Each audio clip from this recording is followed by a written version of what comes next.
What's good, everybody? Big Kev from Big Kev's World is back with another video. And, last one I did was that interview series with Crazy K, the wrestling show hardcore champion. We were actually on the wrestling show's episode, so go see it. I'm going to put the link in the description below where you can go and watch the wrestling show on YouTube. Matt and Kate are really good people. The whole entire crew they have is like tight knit. His group. I have a really good interview coming up next week with one of an indie pro wrestler by the name of Superstar Xavier Michaels, who also wrestles for the wrestling show. Will be inside the square circle with me next week. So look forward to that. I'm looking forward to getting to know him and hearing about how he was trained in the business and how he did stuff. But we're going to do something a little bit different because, Big Kev likes to entertain. I like to go around with the crowd. So, as a matter of fact, I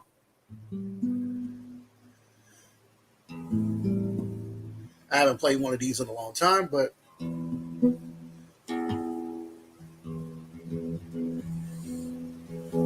so wrestling in general. That's what this title of this video is. Why I really haven't watched professional wrestling much nowadays. And honestly, it's not just AEW. I really don't watch WWE. And if I do, it's like for I would say a brief minute or two. Depends on who's on the screen. Like Edge. I like Edge, so obviously I will watch it if Edge is on there. But as a matter of fact, a lot of people, we will be having a Big Kev concert coming up here soon as well.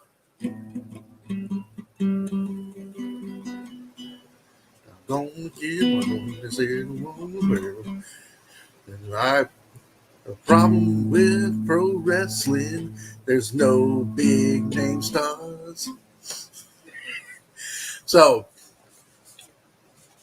that's the biggest problem that I see in professional wrestling as a whole is there's really not a lot of big name attractions. AEW does have Chris Jericho and they have Sting. Sting is one of my favorites. So, obviously I have a lot of love for what Steve Borden has brought to this business, especially what he did for WCW. Stinger. So, yeah, we're going to be a little entertaining because there is a Kev concert coming.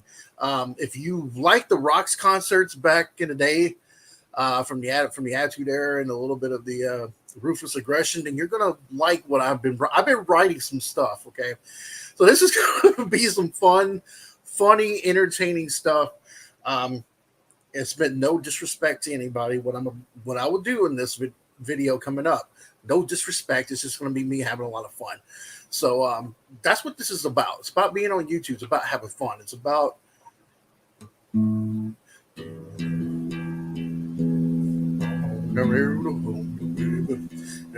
Tony Khan still shits his pants. Tony Khan still shits his pants. But I need to tune this motherfucker. But anyway, like I was saying, the biggest thing with wrestling, Undertaker left last year. WWE still has Edge, and every once in a while, John Cena graces his presence. Brock Lesnar's on there. Goldberg's on there. Goldberg's, on his last leg. I think he's only got a match or two left on his contract with WWE. So we don't know what they're going to do. Like, what's going to happen with WWE. Like, what they're going to do with... my hat keeps wanting to go sideways. Or is this the way I'm sitting, maybe? I don't know. But anyway, Goldberg only has maybe a few more maybe a match or two left in him. Brock. Brock's been entertaining since he's been back. Brock's been entertaining. I dig in the ponytail. I'm digging the coveralls and looking like that redneck that he is, going out there hunting. And the storyline between him, Paul Heyman, and Roman Reigns has been off the chain. See, stuff like that is what I like. I like a story to be told.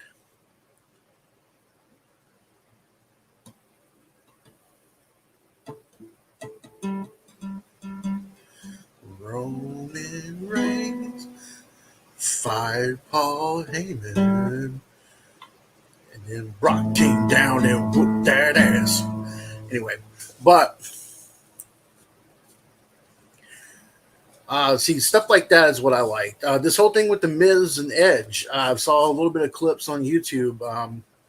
The story about how the Miz got into the business and how he was pissed off because Edge didn't back him. It's stuff like that that intrigues me. When it's a story involved, that intrigues me. Right now, I'm digging this feud between on AEW. I'm digging this feud between CM Punk and MJF. I think they picked the right guy to put against Punk. And if MJF is a free agent in 2024, there's rumors going around that WWE is interested in him, and he is going to play. And there's nothing wrong with that. I mean, he may still re-sign with AEW, but it would be no problem whatsoever if he decides, you know what? I want to see what WWE can offer me. Hey, that's what this business is all about. It's about looking out for yourself and looking out for your family and providing for your family. That's how it is. MJF whooping that ass. He makes CM Punk look like a meth head. Now, the biggest thing, and the reason I'm not playing it fully is because I'm waiting for this big concert thing. So once that happens, you will see some funny ass shit. I've been inspired lately by a couple of things in my personal life that has, inspired me. And I'll be honest with you too. I heard, not to change the subject, but I heard a little bit about what happened with, Charlie King Ramp. I feel really bad for him and his family. I feel, I hope my thoughts and prayers go to his family. It's never a good thing when you lose somebody, and then especially losing their grandmother right afterwards. I got the email from Dark Horse about it, and I didn't really know Charlie all that well back then when I was a Kel's point of view. I mean, I bumped into him a few times, and each time that I bumped into him, he was always respectful to me. So, I don't like people like Sean's View who are going out there putting ads on a video talking about a dead person. And he did that with Cody Brainerd too, and it's really disrespectful. It pisses me off that a guy like that can stay on YouTube doing videos, being sophisticated, duplicated, wearing that hair plug, living in his mom's basement. He likes that wussy. Never mind. But still, I never really respected Sean's View when he does stuff like that, and it's really disrespectful. It's disrespectful for anyone to market it off somebody else's death. I mean, it's inhumane, to be honest with you. But I hope what Charlie's passing can do is, let everybody know, not to take YouTube seriously, not to take things personally. You could be feuding with someone right now and doing videos on them, and then the next day you will feel bad when you find out that person croaks. We all have a time clock above our heads, and we don't know when it's going to happen. So enjoy life.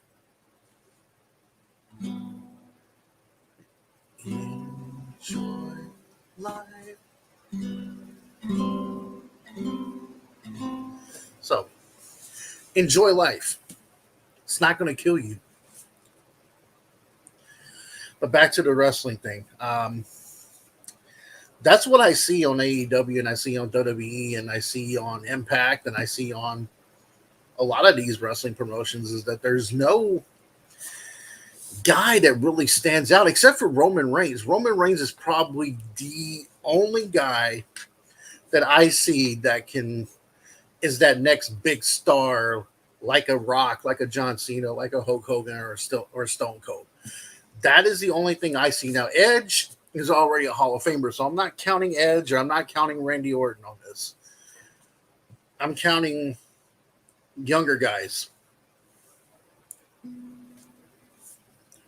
Roman Reigns, acknowledge me. That's good.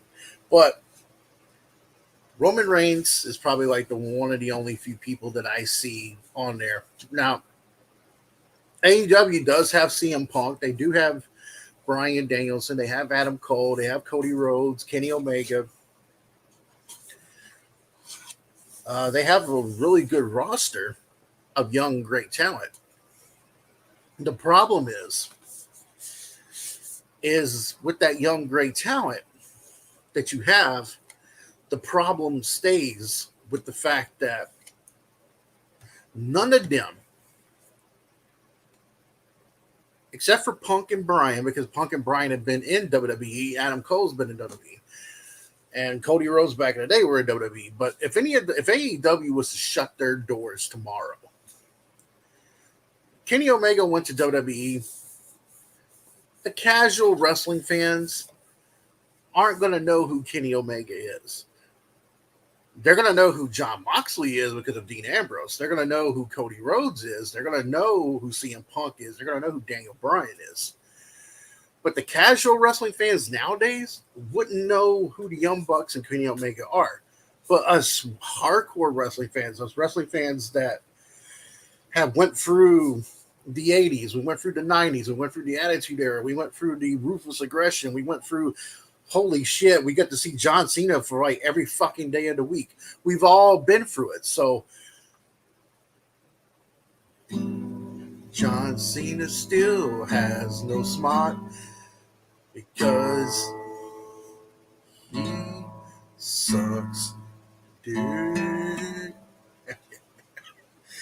I'm just playing around right now. I can actually play this a lot better. Trust me. But anyway, so that's why I haven't really watched pro wrestling much. I mean, like I will go on YouTube and I'll see some clips. My dad, who's still not doing very well in health, early this year, I almost lost him twice. Ever since he had that stroke back in 2018, my dad still hasn't been the same. And it's really hard to see a man that used to walk that fine line and who didn't let anything bother him now is confined to a wheelchair. But my dad still loves watching wrestling. Like he still will put it on. I don't know if he pays attention now to who's who or what's what. But, you know, that's one of the reasons why I have the Peacock is, you know, my dad still watches it. Sometimes I'll watch it with my dad because it brings me back to my childhood. When I grew up, you know, my dad's the one that got me into professional wrestling, you know, introducing me to WWF, introducing me to AWA, introducing me. What's up, Paulson? Introducing me to AWA and WCCW and all the wrestling territory. So, yes, a Big Kev rock concert is coming on this channel. I'm thinking sometime next week.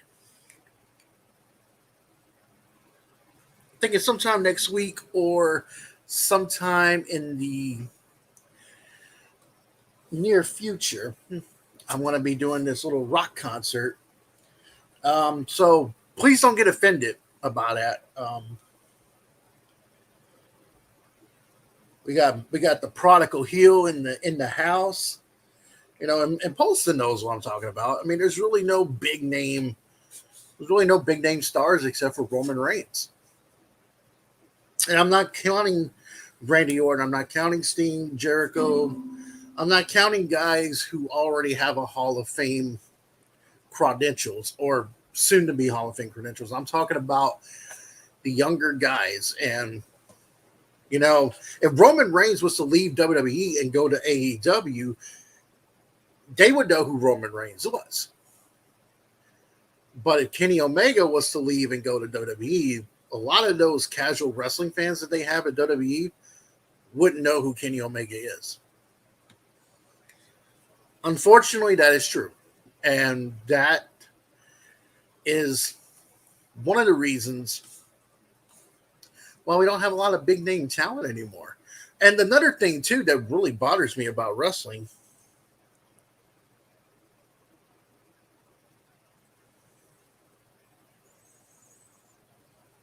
I am with you on that. Tom Brady still looks like a Jew. Tom Brady looks like a Jew. Tom Brady looks like a Jew. Oh yeah. But yeah. One of the other things that is missing in professional wrestling, and I mentioned it earlier, the one thing about SmackDown that I actually like is the fact that you have this good story with Roman Reigns, with Paul Heyman, and Brock Lesnar. How he still is the advocate for Brock Lesnar, and he still is counsel to the tribal chief. Now, if you watched SmackDown last week, he fired Paul Heyman. But I'm liking what they're doing with Brock. They're letting Brock lay loose. Brock's looking with the coveralls and with the ponytail and everything. I'm digging it. And see, wrestling is also about story. It's about story arc. It's about making not only the matches mean something. I mean, you got to have a story behind something to make a match or to make a wrestling show legit. You can't just be like, hey, let me sign all these great wrestling talents. That's fine. But you sign all these great wrestling talents, you're not. And if you don't have any great stories behind it, there's nothing. There's nothing. I mean, that's why when I used to do the eFeds back in the day, one of the things that I really digged about it was, yeah, you can have those great matches, but if you don't have a story, if you don't have storylines in place, it becomes a problem.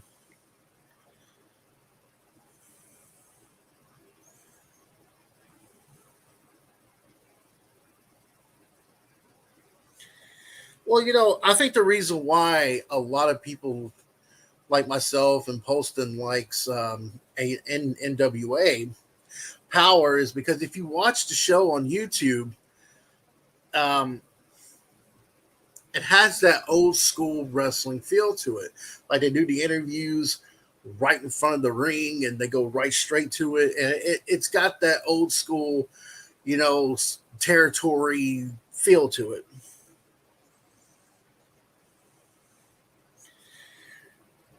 I will say this much: MJF is killing CM Punk on the mic. CM Punk is supposed to be he's supposed to be the best in the world. He's supposed to be the pipe bomb guy. Where is that guy at? Because all I'm seeing is MJF making him his bitch. That's pretty much what I'm seeing. MJF is making CM Punk his personal lapdog.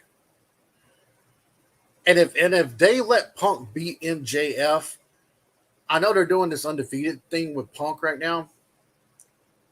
But if you really want to elevate a star, you need to elevate MJF. You need to put him in the title picture. What better way to do that than to beat someone like CM Punk? Now, that's if AEW smart. Now, we're talking about Tony Khan here.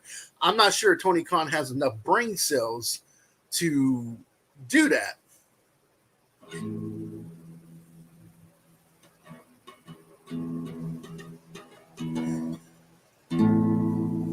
Tony Khan walks like a fag, smells like a monkey, and he pisses like one. So I mean, honestly, if I was writing AEW, if I was the guy that was behind the scenes writing for AEW, MJF would already be in the title picture. That's how good I feel like MJF is. He is probably one of the best bad guys that I've seen in a very long time. Um, and I'm pretty sure AEW will probably sign Jeff Hardy. Um, because Matt's in AEW, so I'm pretty sure they will probably sign Jeff Hardy. Let me see this. AEW is trying to be reinvented the wheel. Oh, okay. Let me put my guitar up here for a second. All right. Let's show this here. Put the sunglasses up. So, Chronicle Hill says AEW is trying to reinvent the wheel and sell it for twice the price. Now that I can see.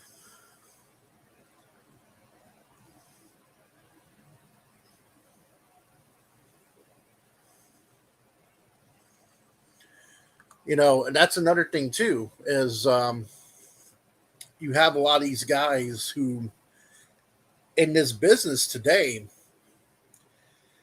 a lot of people are pissed that Kevin Owens re-signed with WWE. Maybe there's a reason why Kevin Owens re-signed with WWE. Now, I was one of the very few who thought that Kevin Owens wasn't going to re-sign with WWE. I thought Kevin Owens would go to AEW because he fits the mold of what AEW is trying to do.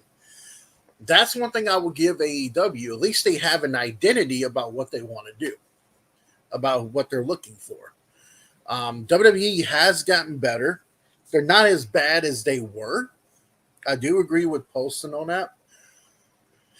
They still got some ways to go, obviously. Now, I read somewhere, and I don't know if this is true or not, but they did say if Vince McMahon ever dies, that the company is going to go to Nick Khan instead of Triple H and Stephanie and Shane, which at that point, I'm like, I don't know if that's a good idea.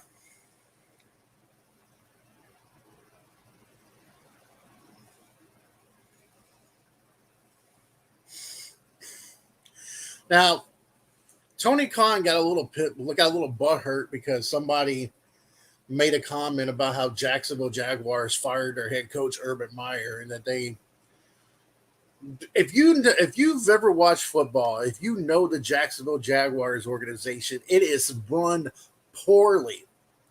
The Khans run Jacksonville to the ground. I couldn't be more happier as a Titan fan, don't get me wrong, but if you see the business practices that they do with the football promotion, that doesn't give me faith in what they're going to do with AEW. Now, I know some of you guys are like, well, hey, Kev, it's competition. We haven't had competition since WCW, But I get what you're saying. But to me,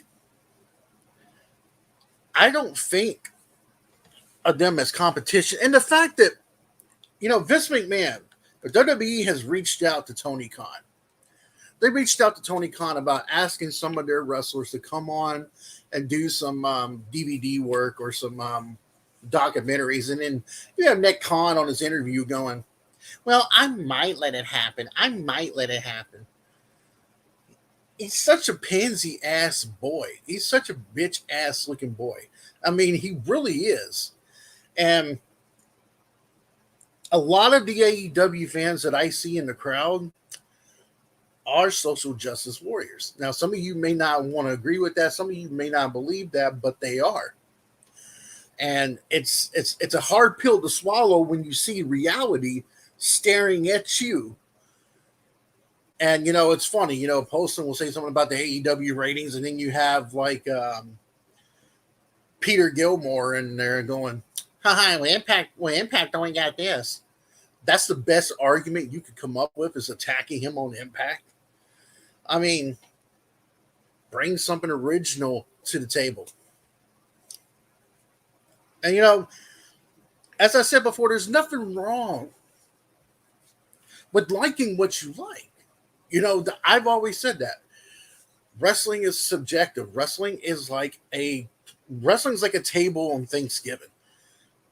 Some people like green bean casserole. Some people like stuffing. Some people like the turkey. Some people like the pumpkin pie. That's what wrestling is.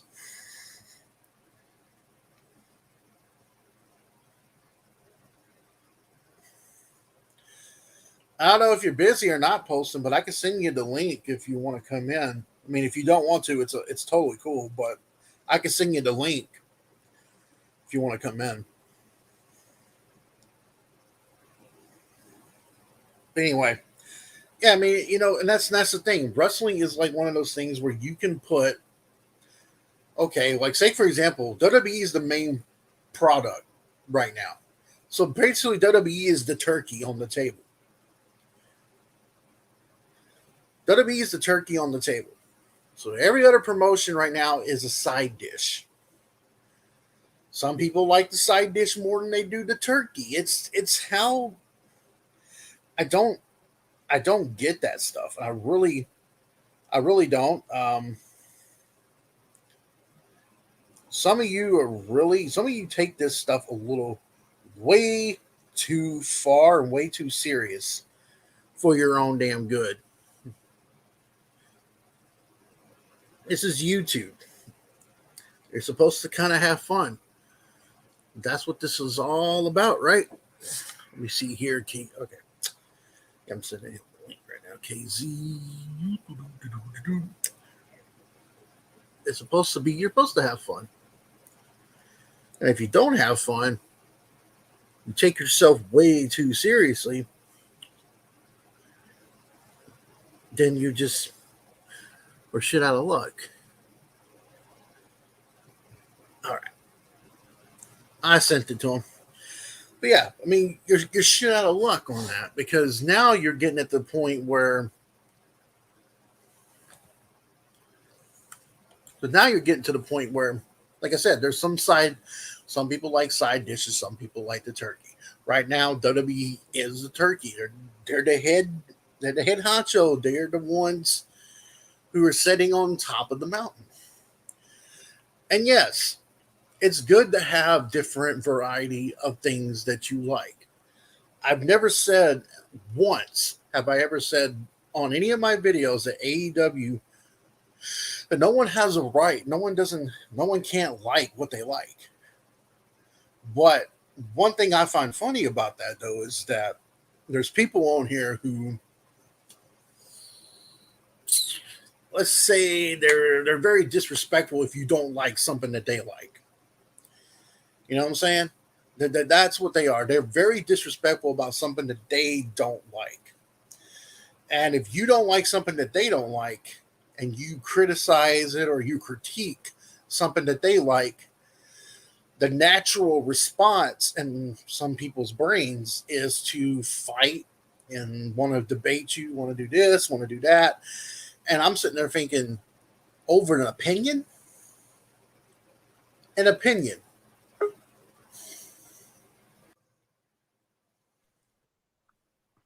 All right, what's up, man? We got the greatest mind on YouTube right here with me right now. The Prodigal Hill is here, guys. You were talking about a little bit of that A&W wrestling, huh? Yeah, I was just telling people. I watched something that. Oh, go ahead. Go ahead. I was just telling the folks that, it's really funny though that you got some of these fans on here who get very butthurt over you or me making fun of AEW wrestling. But at the same time, they can go into a comment section and try to shit on Impact Wrestling with you. And I'm sitting there like, it's easy to shit on Impact Wrestling now when they are wrestling with like a little small audience here in Nashville. And I know the place that they're using here in Nashville for it. It's easy to shit on something when they're down. And that's what people like to do. They like to kick you when you're down. But let's face the facts. Impact Wrestling's got better wrestling.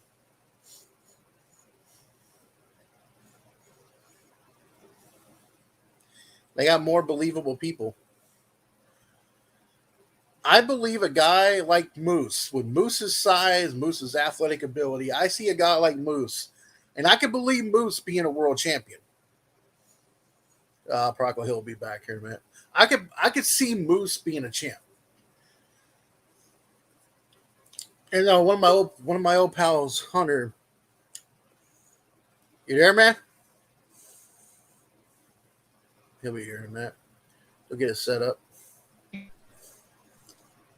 Well, I have another buddy. Oh, you're in there, man?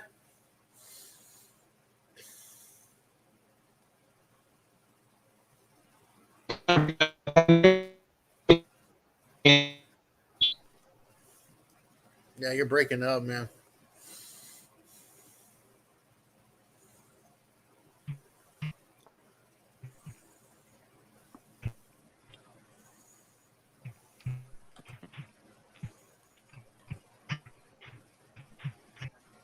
See, I have a buddy who's in the business as well. He doesn't wrestle anymore, but he was always saying that if you are below the weight of 235 pounds, that it shouldn't be called a world title anymore. It should just be called a championship. And I agree with that. I mean, if it wasn't for guys like Bret Hart and Shawn Michaels and guys like Ricky Steamboat and the Macho Man breaking down barriers for some of these younger guys to do what they're doing,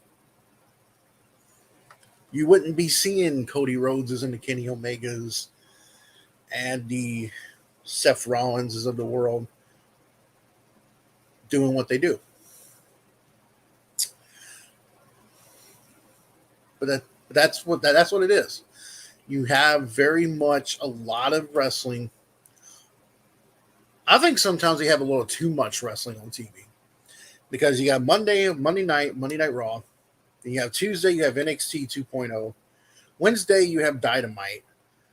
Thursday, there's nothing really on TV on Thursday. Then on Friday, you have Friday Night SmackDown and then AEW Rampage. And then there's either a pay-per-view on a Saturday or a Sunday. To me, I feel like less is more. You know, dangling that carrot, making people tune in to want that carrot. You want them to want it. But if you just go around and go, hey, here it is, and then you put all these great matches on one show, that's a problem. All right, we'll try it again. Can you hear me now? Yep, we got you. I had to close some stuff out. But, yeah, I mean, I get it. Like I said, I tried to watch some of the AEW stuff. Like I said, the big problem that I have with MJF is that, I was watching his match with Darby Allin, and with a match like that, first off, I don't think that Darby Allin, he hasn't built his resume up to be inside a match with somebody that you could potentially use as a main eventer. I think that, MJF has that caliber of talent where he should be doing a lot like Ric Flair did. You know what I'm saying? He has that kind of caliber of talent. And it's like there's no real formula with AEW. You know what I'm saying? They have the talent there, but they can't put on any shows that are going to interest anybody outside of their little marginalized fan base. And then you look at how annoying their fan bases are. The fan base is, even here on YouTube, to a degree, like Peter Gilmore and all of these people, they're not near as bad as their freaking fan base that's on Twitter and Facebook and whatnot. They just go around constantly harassing people. And so there's a reason why people ask me to do the videos, AEW. This is by request. You know what I'm saying? there's a market out there, and I just take advantage of that market while going around bashing the hell out of AEW wrestling. Right. AEW wrestling. So yeah, that's it. Really, at the end of the day. Yeah. Hello. Oh, go ahead. Here. Oh well, what I was saying, man, is earlier. What I was trying to explain to everybody is that besides Roman Reigns, and I'm not counting Brock and Goldberg and Sting and Jericho and Edge and Randy Orton. I'm not talking about people who have a Hall of Fame background or about to be in a Hall of Fame. I'm talking about Roman Reigns is the only guy I see on any promotion that could be just as big as The Rock, Austin, John Cena, or Hulk Hogan. I just don't see it from AEW. I don't see it really from anybody else on WWE except for Roman Reigns.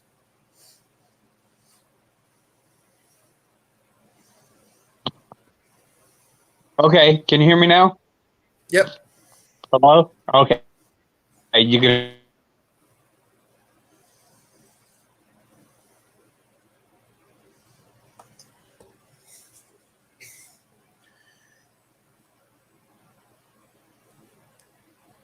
I think MJF, though, he does have a lot of ways to go. But I do like the fact that he's very much very great on the mic. He's better than the Miz. Everybody calls him they call the Miz a wannabe MJF or him a wannabe Miz. I'm sort of thinking, he's better than Miz on the mic. That's for sure. Yeah, but you look at Brock Lesnar.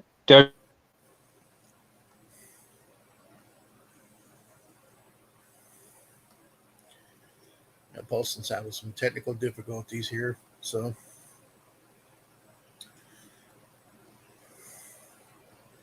But yeah, it's wrestling is subjective. Hold on a second. What the hell happened? I have no idea. Here twice. Yeah. Two-headed.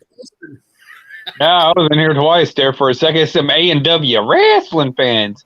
Tony Khan's trying to control the internet. He don't want you to understand why his product is so lame. He thinks that it's because of us hating on it all the time, I guess. I don't know. It's not. Your product is just, you have no continuity. Like I said, though, this is how I would have done it if I was Tony Khan. First off, he should have pushed back debuting for about a month or two, about 3 or 4 months to get the guys used to each other, get them acclimated to performing these moves in the ring. And then he should have only did one show for an hour and then just have rotating rosters where you're building up these main event stars and whatnot. You're not having to do, he's just copying the formula of WWE. You have AEW Dynamite, AEW Rampage, you have AEW Dark. There's already too much wrestling right now as it is. And so right now, I mean, you don't need this many. This is why the territories were so good. You had your territory. Big Kev had his territory, and he developed his talent. I had my territory, but we didn't cross into each other's territory. He had, say, the Tennessee Valley territory, and I had the Texas Southwest territory. Somebody else had the Midwest territory. Somebody else had the West area, and somebody had the Southeast territory. And never, they would have talent to each territory and whatnot, and they would exchange talent, but they never went into anybody else's territory. And so that's why they could effectively, but now you have all these wrestling products on a national stage presented to everybody for the wrestling, and there just really isn't enough wrestling fans out there left to go ahead and suffice having all these shows. You know what's interesting, Post, and I want your take on this. I told a friend the other day, and he agreed with me on this, but I kind of want your take on this because I know you'll be objective to it. If Kenny Omega was to leave AEW and went to WWE, and Roman Reigns was to go leave WWE to go to AEW, see, everybody would know who Roman Reigns is. But those casual WWE fans would not know who Kenny Omega is. Yeah, I think that it would be a big deal for the AEW fans if Roman Reigns went to AEW. I don't think it would be that. I think that Kenny Omega would be a jobber, basically. He would be pretty much what Adam Cole is. He's the same shit, pretty much. Nobody really cared that Adam Cole left WWE. A lot of people, even wrestling fans, didn't know him. And I mean, I don't really think that Roman Reigns has that much drawing power. So I don't think it would effectively change anything. Because here's the deal, and this is something because, like, if wrestling went under, I could find other stuff to talk about. I could talk about NFL stuff. I could talk about the rig sports, like I said on here. There's a big market out there for the rig sports now. You see how many videos out there, and there was like none for a while, but now it's becoming more of a market out there for that. So you go towards the market people want to hear. Right now, there just isn't the market for wrestling, and a majority of the reason is of these wrestling fans. They have no idea what they're doing. Like I said, they broke that into a territory system and just work together instead of trying to nationalize everything. It doesn't make any sense. We already have one nationalized company in the WWE, and we see that their fan base is dwindling down. There's just not the interest. Oh, Lord, here we go again. Okay, we're back again. But, yeah. So, I mean, you know, even if a Roman Reigns was to go to AEW, the most that they would probably get is maybe 1 or 2 million because that's what SmackDown is getting. So it's not going to effectively change the business. But that's the problem that we're running into right now. Instead of trying to go after somebody like Roman Reigns, just do a one-off. Try and get The Undertaker and have Undertaker versus Sting at their pay-per-view. And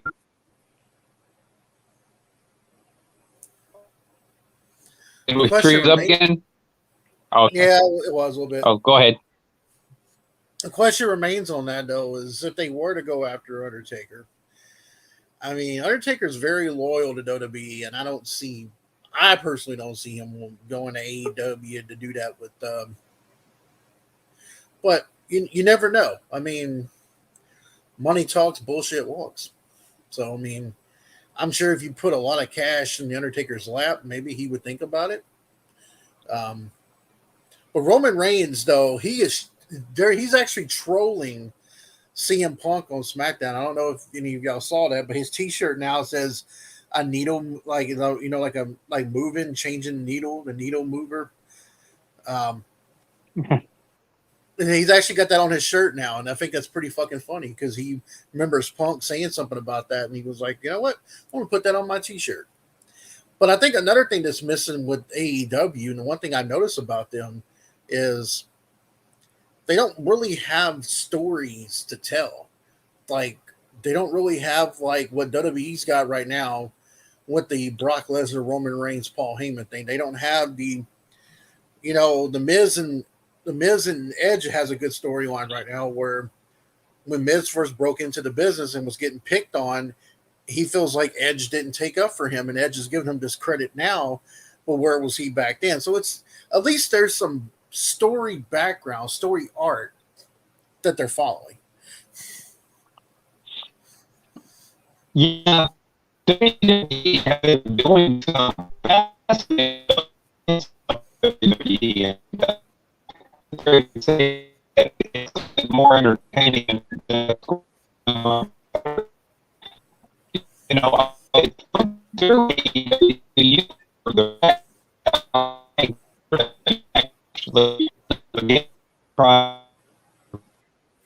whenever I see what they're doing with the business now, I guys on Facebook and Twitter to talk about for AEW. You know,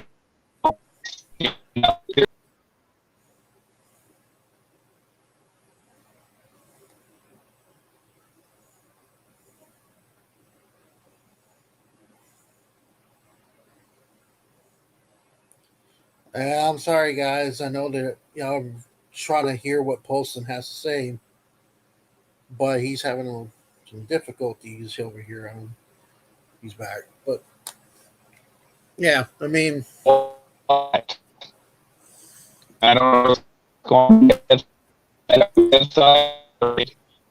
I think Tony Khan's trying to. I think Tony Khan's trying to block you there, Polson. But yeah, he's dropping he's coming out. I don't know what's on inside. So he's talking, but yeah, there's no formula. Like it's like Tony Khan is rolling the it's what appears Tony is. Like I said, Polson's having a lot of technical difficulties. I don't know what's going on over there, but anyway, I think what he's trying to say is what I'm trying to say too, is um, even if Roman Reigns was to leave WWE and go to AEW, he would bring a fan base with him, but how much would he bring? And I think that's the underlying key right now is the fact that the ratings is not high for wrestling like it used to be. Not for AEW, not for WWE, not for Impact, not for any of them. And I think what it was is some of us got tired out because WWE kept pushing John Cena all over us. That was one thing. Hold on, let me get him in here. Okay.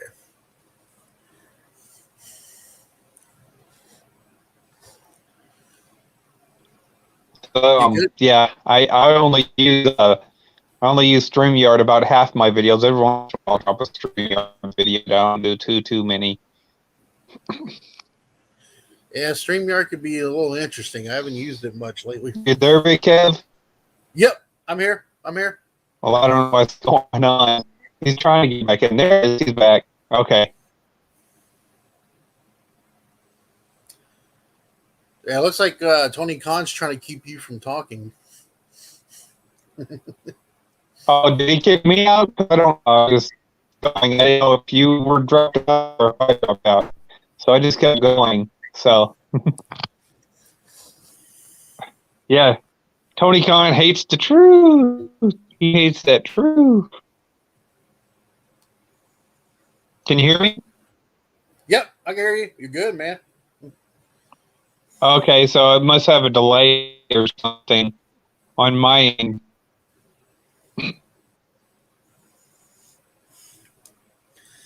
Yeah, there's a little bit of a delay. Who's this right here? Who is this person right here? Hey guys, what's up, Ireland's? That's Sean. Hey, what's up? What's up, man? I'm gonna go ahead and get out and try to come back in real quick. All right. Okay.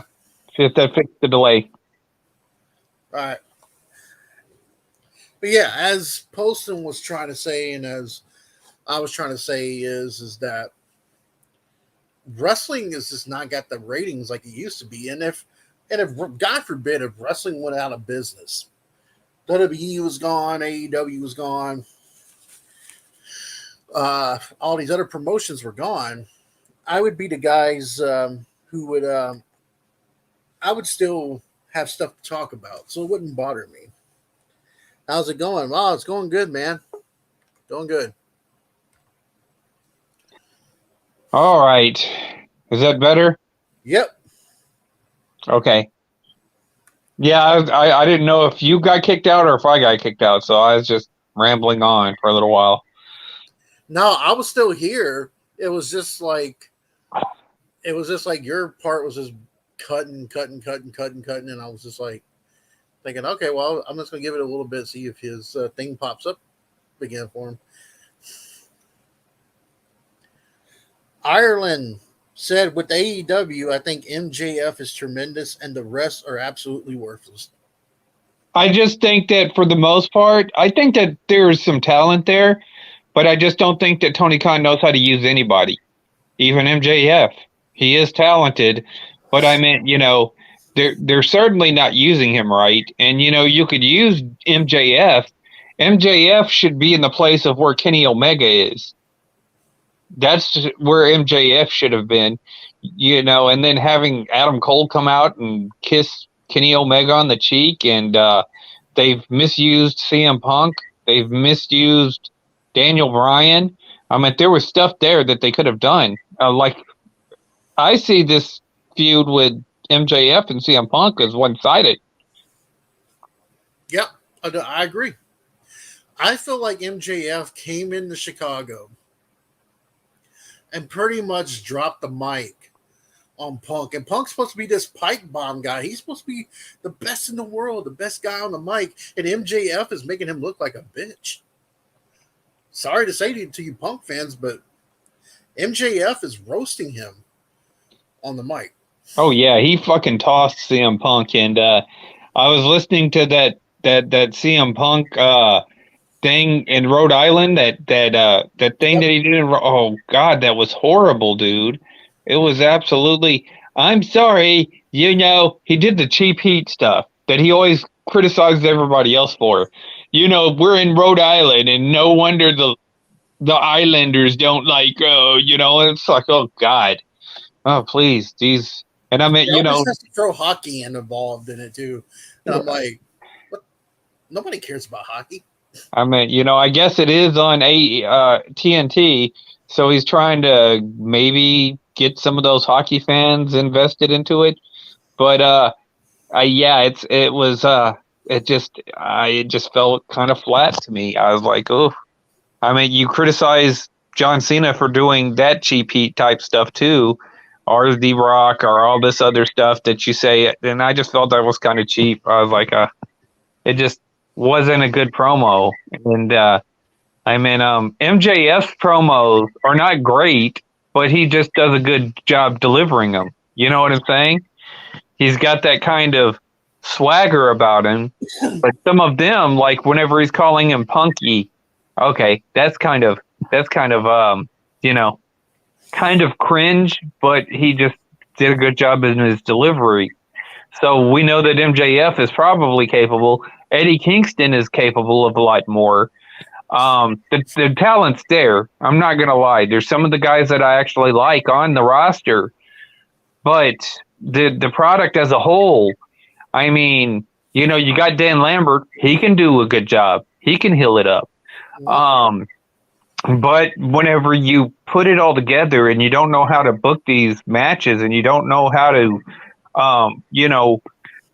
put these stables together and everything, Swagger was exactly what I was about to type. Yeah. And it's true though. Like a cocky Orton. Yeah, it's absolutely true. And so, I mean, it's just, I don't know what to say. CM Punk should be coming in there, and you put him against Darby Allin, you give him the victory over Darby Allin.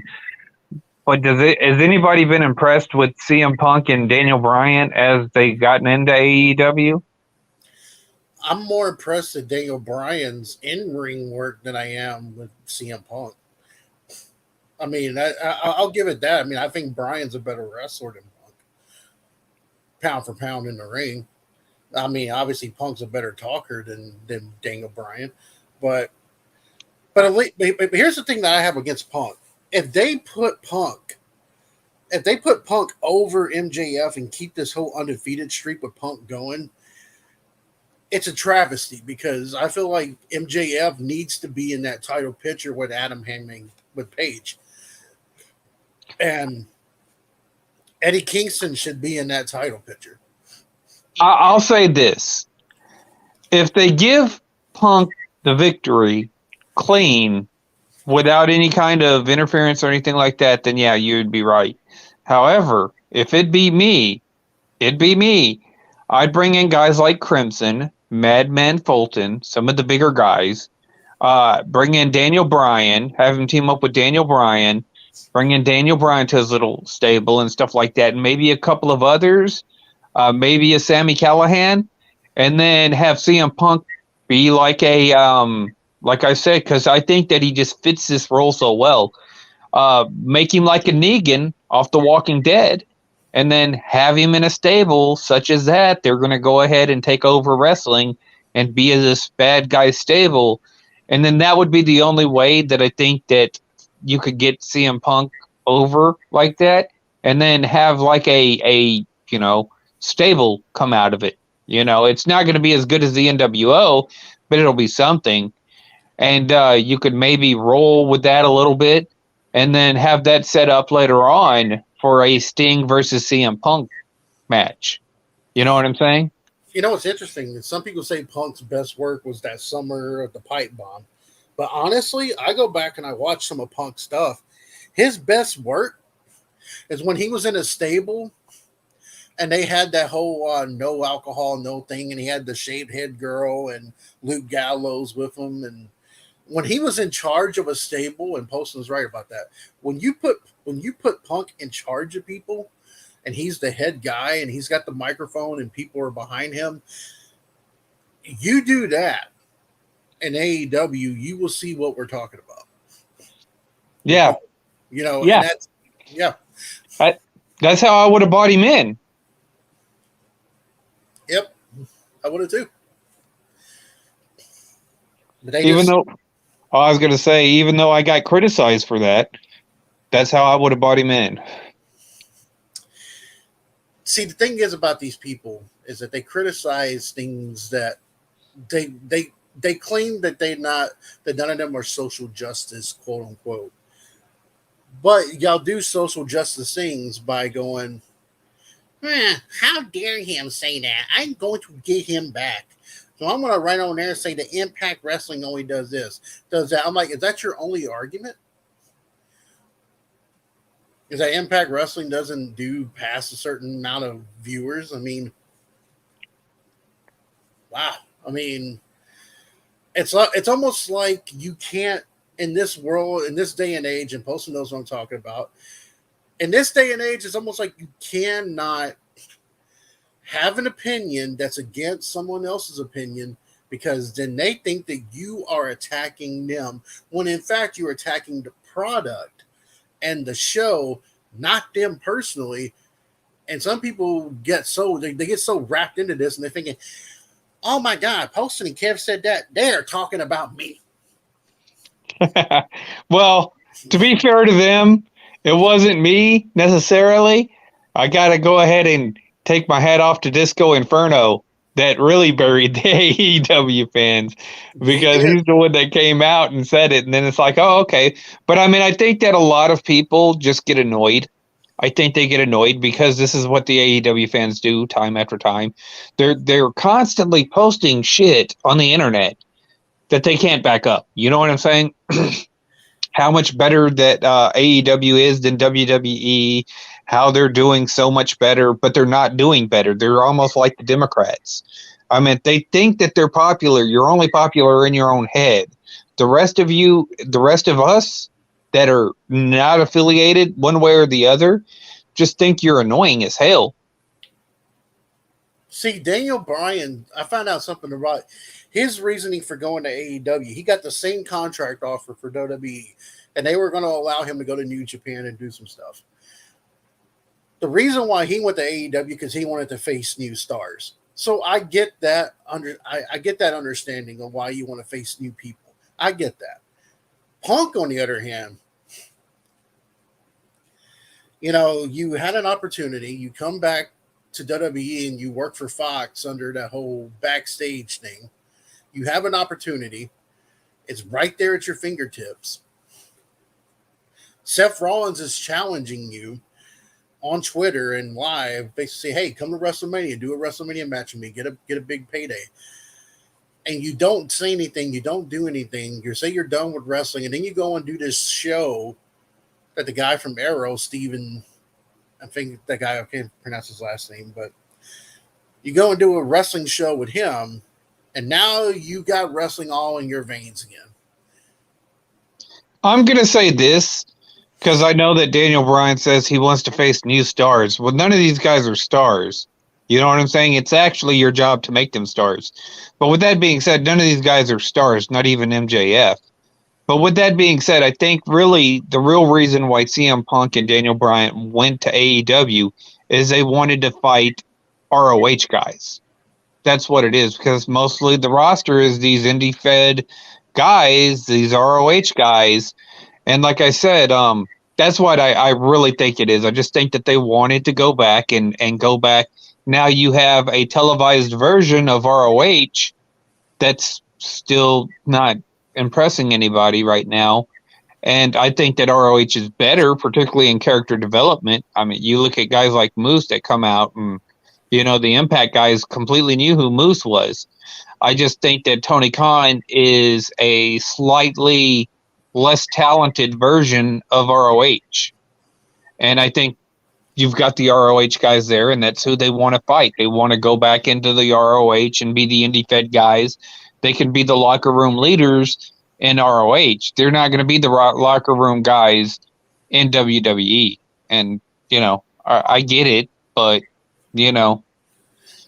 It's one of those things. It's one of those things too, Post. I think you might agree with this analogy here, but I was telling a buddy the other day that wrestling is like a Thanksgiving Day table. WWE is the turkey.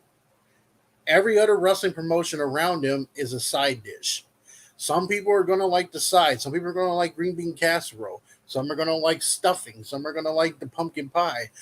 And some are going to love the turkey. And it's okay if you don't like the turkey. If you're one of those people that are like, hey man, I like this instead. Cool. All right. But wrestling has also been around for us to criticize and to objectively criticize when we don't like something, when we don't see something. Like Kate Jones from the wrestling show basically pointed out in my interview with her and Matt. But the one thing that she does not like about AEW is one, there's two things. One, they don't really do much storytelling. Two, they try to put 50-pound shit in a 10-pound bag, and they're always kicking out of finishers on every show. It's like you don't save this stuff for the pay-per-view. You don't. That's my problem with them. And I'll say this: that Hangman Adam Page and Daniel Bryan match was an hour long. And these fans are chanting for 5 more minutes. Let me tell you something. I guarantee you that there was at least 4 or 5 false finishers in that match. And then it ended up into like a draw. So I don't see how this is going to effectively, bring in a more casual audience, which is ultimately should be your goal. The problem is that Tony Khan has his brilliant idea that he can market it on Twitter. And this is where you get the big Twitter thing. And that he's going to get a casual fan base somehow off of Twitter. That is, get woke, go broke whenever you market to Twitter. That's basically where all product goes to die, is on Twitter. Because all of those people on Twitter right now that, usually operate on Twitter, they're all media personalities and B-list celebrities and stuff, and they're not going to invest in your product because you're their competition. You're taking views away from CNN or MSNBC. So if you think that, oh wow, I'll get this big Twitter following, and I'll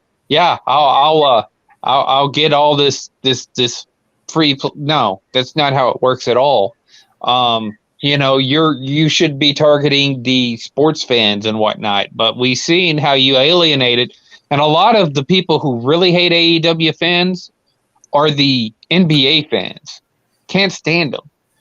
But whenever you say, well, and I've heard this before, when you say, well, we should just, TNT should just get rid of the NBA and totally focus on AEW, you know how ridiculous that sounds? They're not going to do that. They're not going to do that. There's still more of a fan base for the NBA than there is for AEW. And, you can take that for what it is, but it's true.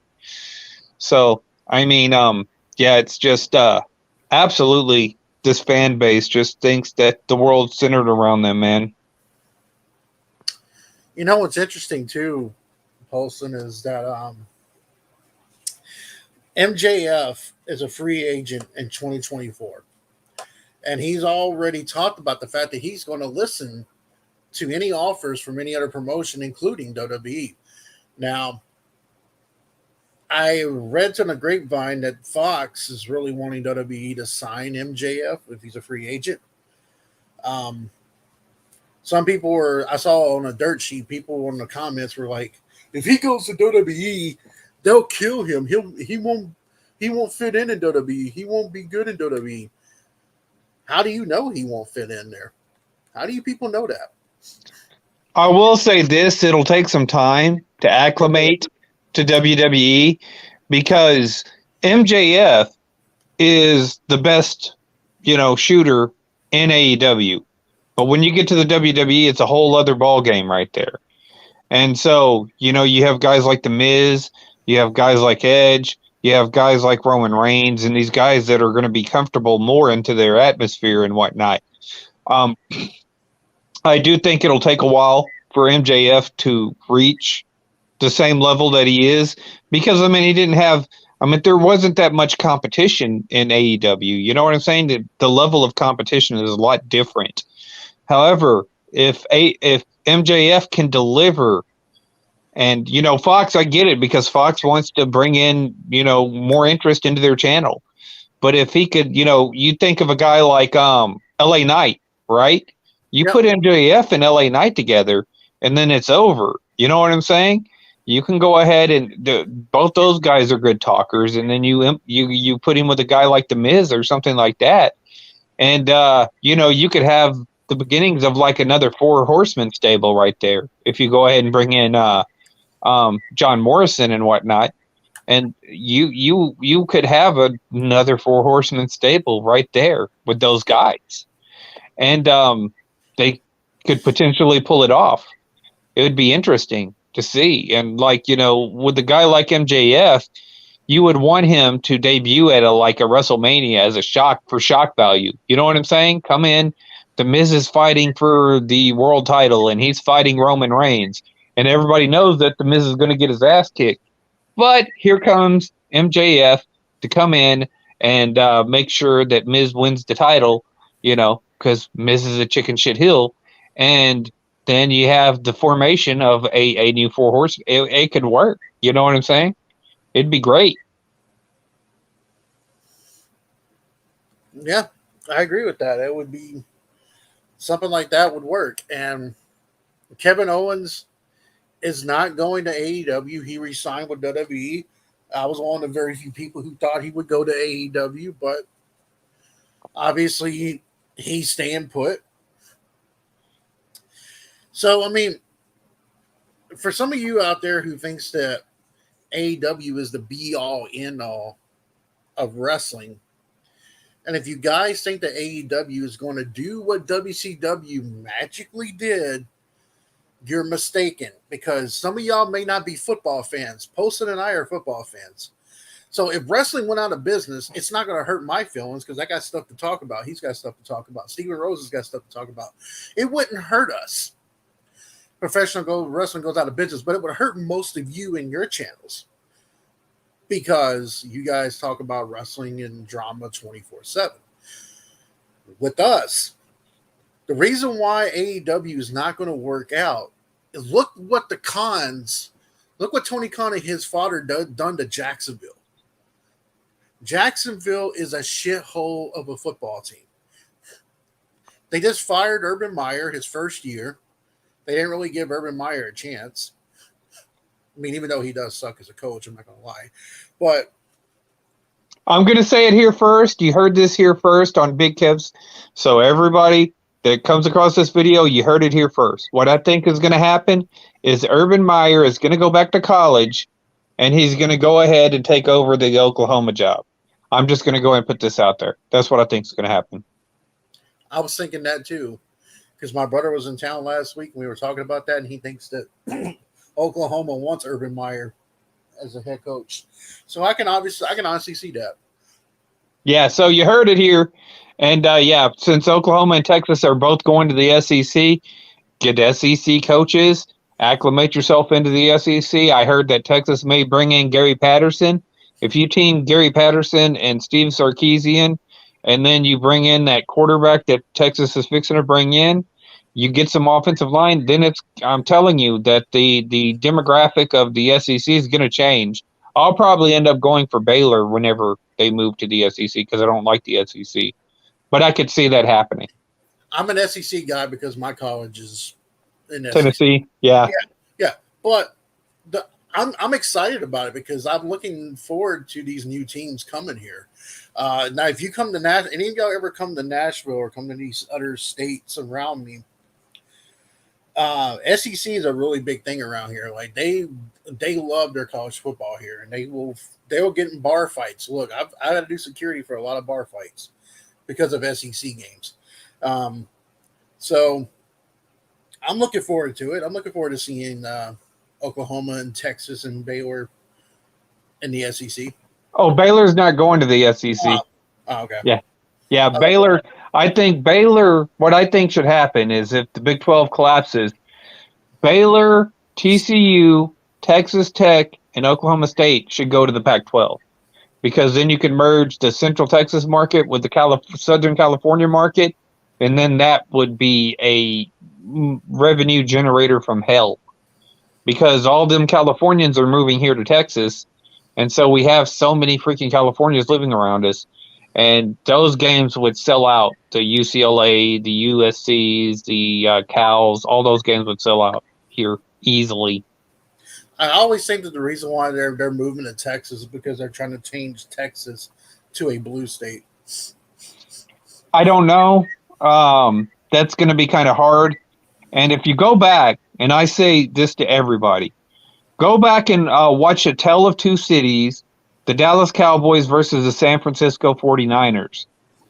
This is what I grew up in, so this is how I know that it's entirely accurate.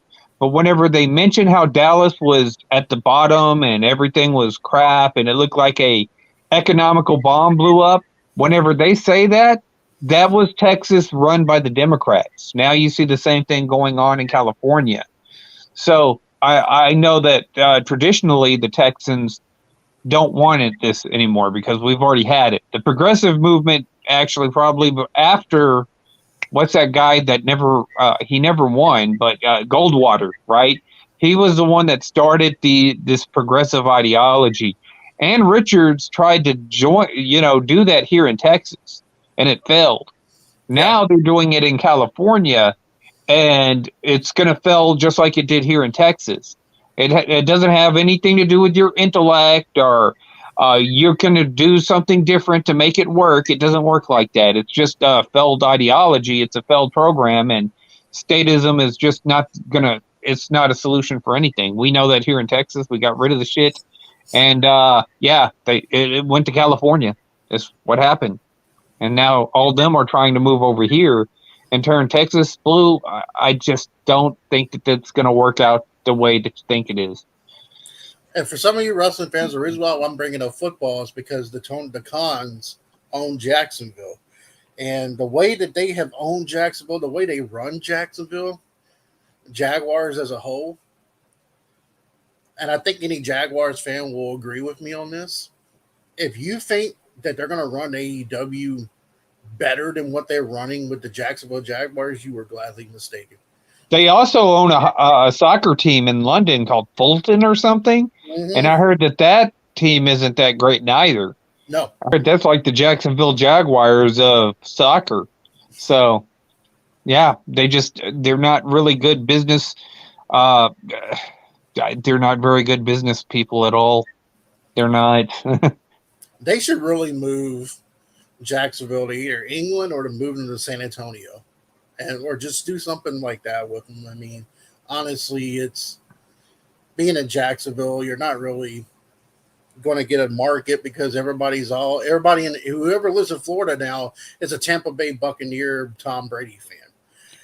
Well, they're talking about moving them to London, but you don't have that great of a reputation in London. Not the Jacksonville Jaguars. The Jacksonville Jaguars will sell out for like a few years and stuff. But, you take that Fulton, team or whatever it is, They know that you mismanaged the team that you have over there already. So, what makes you think that you're gonna come in and put this staff together? I mean, it's I don't know. It's about as generic as you can get, probably. To be honest with you, people can say what they want. If WWE was to ever leave the United States, WWE could still go make money overseas. They can go to England and start making money. They can go to Saudi Arabia and make money. Yeah. Yeah. Yeah. They'll make money, especially in India. Oh man, forget about it, dude. They'll Mhm. make bukus of money in India. So yeah, it's not, you can't even compare AEW to WWE as far I as can see that it goes. wrestling. I can see an AEW fan, but I guess that's not what it's about. Posting. Oh yeah, It's not about the money. It's about the talent. okay. Well, we see you carrying for your talent, and yeah, Yeah. we see what it looks like in the NFL. Whenever they're like, "Oh, well, this guy has COVID protocols and stuff, so he's not going to play," and then all of a sudden, you're not going to see Aaron Rodgers on the field, or you're not going to see Antonio Brown on the field because they're taking all these precautions. And you know what? We're going to sit back and we're going to watch, but this is going to end up hurting the NFL because if Big Kev pays money to see Derrick Henry, he wants to see Derrick Henry, not Yep. because you're going to set him for some frivolous reason and say, "Oh, well, this is for precaution." Oh, we're being precautious. Well, then I'm just going to take my money somewhere else and I'm going to sit there and watch something else. He'll go watch Spider-Man No Way Home or something because he wants to see his. Yeah, I haven't seen it Which yet. I'm going to see this week, which I am going to see this week. So, Yeah, I might go see it this week, but this is Christmas weekend, so I expect it to take a drop. Everybody's bragging on it, but I don't. It's like 2.5 hours long. Then I look at the Matrix. I will say this: I finally got to see Ghostbusters Afterlife, and it blew that shitty ass Ghostbuster remake out of the water. Was it good? I Yeah, haven't it seen was it good. yet. Yeah, it was good. Yeah, I think Matrix Revolution comes out. I think it comes on HBO Max tomorrow, actually. I might have to check that out. If it's good, then I'm going to go see it in theaters just to give it some money. Oh, and by the way, people, I am going to do a kill count video soon because Poston asked about it. Right now, John Wick's beating everybody. I'm telling you, man, John Wick's a bad motherfucker, dude. Now, as far as actor goes, Arnold Schwarzenegger's had more kills than anybody else. But I can see because there's supposed to be a John Wick 4 next year, and they've already announced there's a John Wick 5 coming. So you start putting those John Wicks together. I can see Keanu Reeves beating that. Yeah, Keanu's about to come up in the world. I mean, yeah. Because I was sitting there thinking, I think that John Wick has killed more than any of the slashers have. Like Michael Myers and Jason and Freddy Krueger, I think he's killed more than most of those. Before it's over, he'll kill more than those guys combined. Because I did a tally the other day. John Wick has more kills than Freddy, Michael, and Jason combined. yeah, that's what I was thinking. Yeah. Is that he had, because that's all his movies are. Is just finding unique ways to kill people. The pencil one. Yeah. Oh, did you see the rap battle that he had with John McClane and John Rambo? Mm-hmm. Yeah. I mean, honestly, what I tell people is this: I really don't sit there and watch 2 or 3 hours of wrestling now. Like I said, when I do watch it every now and then, it's because my dad, who's got a lot of health issues and is in a wheelchair, he still watches it every now and then because he has that loyalty of wrestling. He grew up with it, so he watches it, and I understand it. Sometimes I'll sit there with him and I'll watch it because it brings me back to when he introduced me to the territories. Other than that, unless it's somebody really big, like if I know Austin's going to be on there, or The Rock or Hogan or something, I don't really take the time to tune in on any of them. I just watch it on YouTube and read it online about what happened. I mean, that's just how it is for me because I don't take the time to watch that. Now, I've watched the whole NWA show on YouTube and I've been impressed with what they do. I do watch a little bit of Impact still. There's just a couple of things that I still. And they're so much easier to watch because they're not that long. You see what I'm saying? And it goes from action to to before you know it, it's in. Just remember whenever I was doing the TNA Revolution, and they had the Matt Hardy and the Broken gimmicks, and you had EC3, and then you had Moose come in at about that time, about the middle of that time and whatnot, and you had some really good. It was just nonstop, total nonstop, just like it says. And NWA is the same way. NWA, you don't feel like you've wasted half of your life watching this stuff. WWE, you do. AEW, from what I've seen of it, I'll get through like 5 minutes of it, and then it's, what the hell did I just watch? You know what I'm thinking there, Particle Hill? Yeah, you know what I'm thinking? I'm thinking that I would like to take that Tony Khan and beat his ass. Yeah.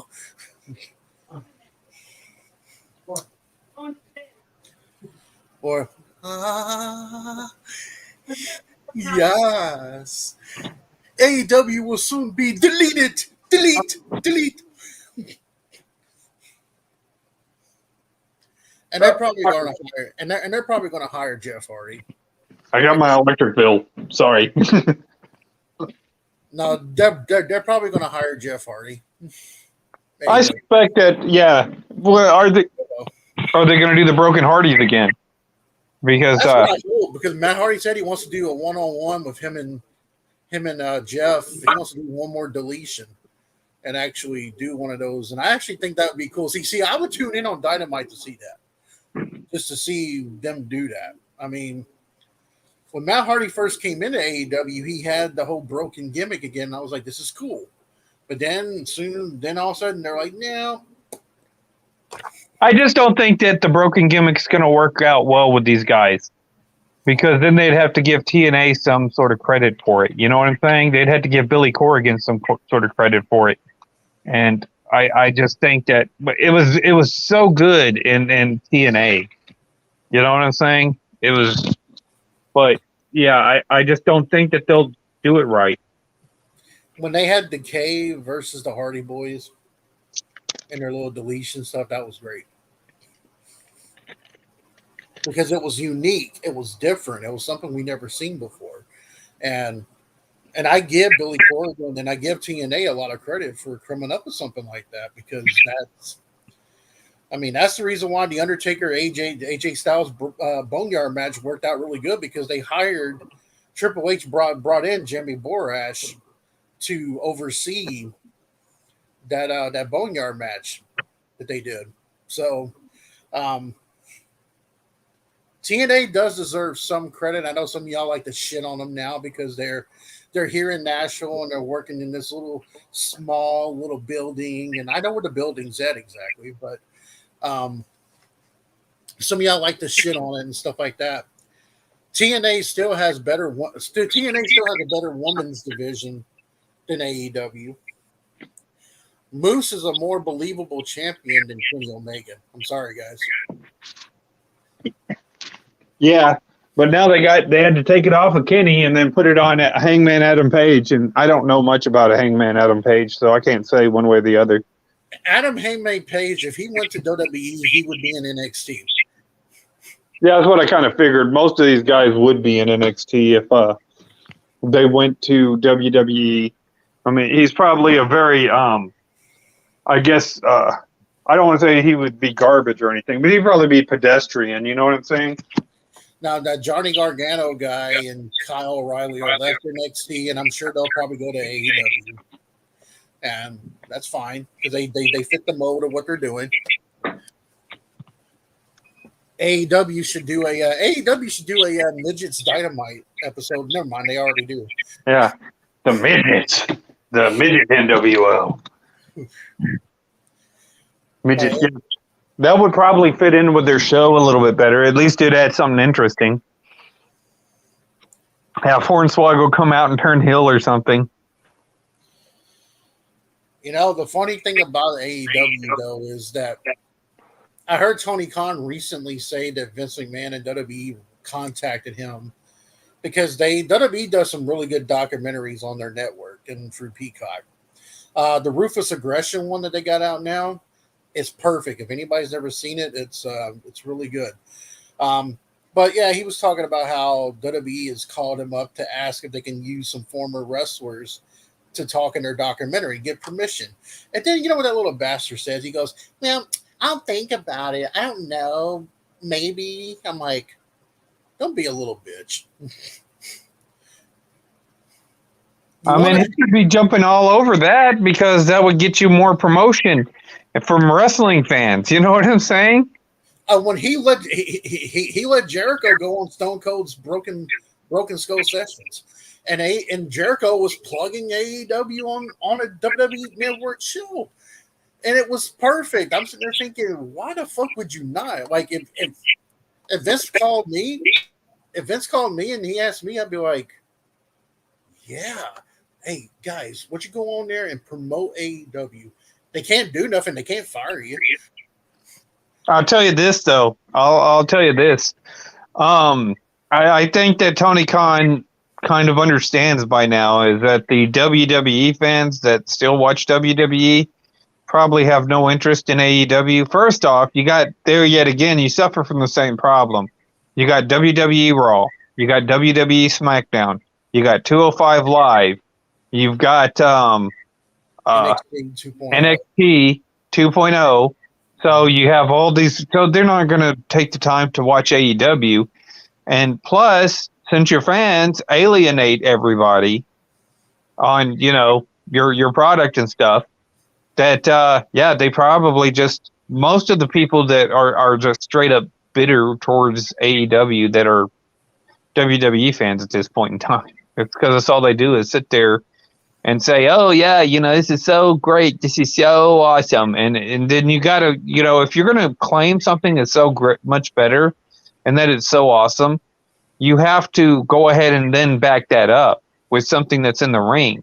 That's why it was so much easier for me to go ahead and do the TNA Revolution, because I could sit there and point to Rosemary and Decay. I could point to the Broken Hardys. I could point to EC3 and Bobby Lashley's feud. I could point, there was stuff there to like that anybody would like. That's not the case in AEW. The thing in AEW is it was good, but it's not. So, I mean, you know, it's not going to be captivating to anybody. You know, it's not creative. They're not putting the same kind of effort into it that TNA was at the time. Yeah.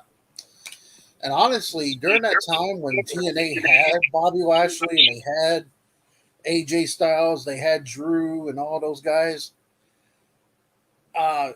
if I was CM Punk, I would have went there right after I left WWE. And I think he should have. I think it would have definitely, because he would have been white hot. He wouldn't have got his ass kicked by Mikel Jackson and Mickey Gall. You know what I'm saying? Yep. He would have still had his credibility of being the voice of the voiceless. Then he could have started a feud with Mike Bennett at the time, who was a lot like CM Punk.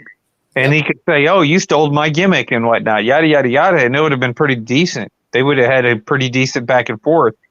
Then you had guys like Eli Drake. You had other guys that were coming up out there that they were building. And I mean, it's just, you know, comparing the two products, it's not even close. And around that time, too, TNA still had Kurt Angle. I mean, yeah, they had a full, they had a really good roster. They were experimenting. They were hitting it out of the park over and over again, enough to get on TMZ.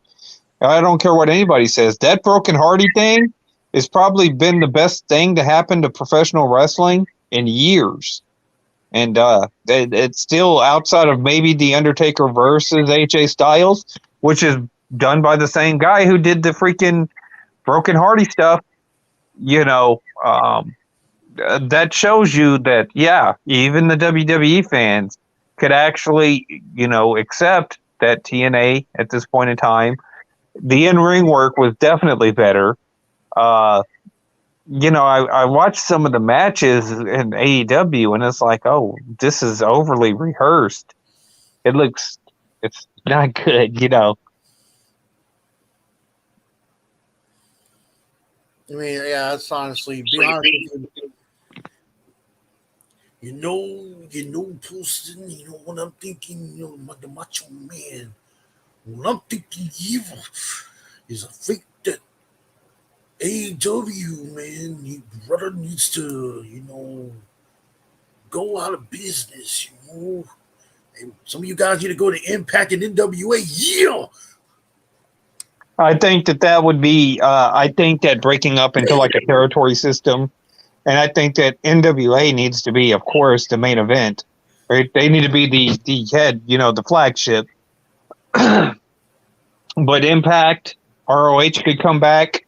That Aztec Underground, Major League Wrestling, all of these just need to go under that banner of NWA, and then they need to work together, I think, and have their own little territories again, and have their own little syndicates broadcast their stuff, because this what you have going on right now with the national product, with it just being controlled from it's just not working.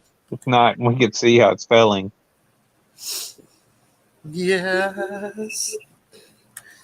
It's the permanent deletion. Brother Nero. I knew you'd come. This shit was just great. It was great. Yeah. I'm telling you, if Matt gets his wish and Jeff goes to AEW and they get the chance to do that match with them, and it's at the Hardy compound, I'm tuning in. I'll catch it. I'll catch it on YouTube. Mm-hmm. I'll catch it on YouTube. I don't know about tuning in right now because y'all. Oh, we get CM Punk back. Oh, okay, but what are you doing with him? Oh, we got Daniel Bryan. Oh, we got all these other people. But yeah, it's just like I feel like Tony Khan is running AEW like his father runs Jacksonville Jaguars or Fulton, whatever the hell, in England, the soccer team. I don't think that they have any real interest in it. I think that it's just pretty much a project for Tony to play with, pretty much. And I don't think that they have. I think that, like I said, I put it in your comment section, but I think that the whole deal is that they plan to sell it to Nick Khan. They're just building up this ROH fan base into AEW. So now you've lost ROH, trying to get those people into WWE. I'm gonna post this link in my video, but me and Mel did make our debuts on the wrestling show on episode 4 on Sunday. It was a little bit after we did the interview. They posted the interview on their channel. Hasn't been confirmed all the way, but Big Kev will be possibly making his return in their ring in 2022 on their show. So you guys heard it first. Yeah, I just subbed to them, so I'll check it out for sure. I saw their thing just came up for some reason on my thing, and I was like, oh, I'll go check it out then. I just haven't had a chance because unlike the A&W wrestling fan, I got a job, and yeah, my job, I put in a full day's work. Trust me. Yep. I put in a full day's work today. I've been working too, and that's why I haven't really posted much lately. And it's been the holidays, it's been Christmas, so I mean, some of y'all can still be on y'all's little fighting each other on here all you want. I mean, to be honest with you, no one never wins a battle online. You pretty much look retarded when you do. Like my job right now, it's pretty physical right now. So whenever I get home, I'm usually pretty tired, just to let you know. So yeah, because I know people will send me stuff in the middle of the workday or something like that. It's like, yeah, well, if I'm eating lunch, then that's what I'm doing. Because yeah, I'll get in, like, we'll get in. We'll probably my production's pretty high. So yeah, I With that kind of job, yeah, absolutely, yeah. Oh, right now I'm doing the unloading of trailers and whatnot, and some of the stuff is light, some of it is, but most of it's pretty freaking heavy.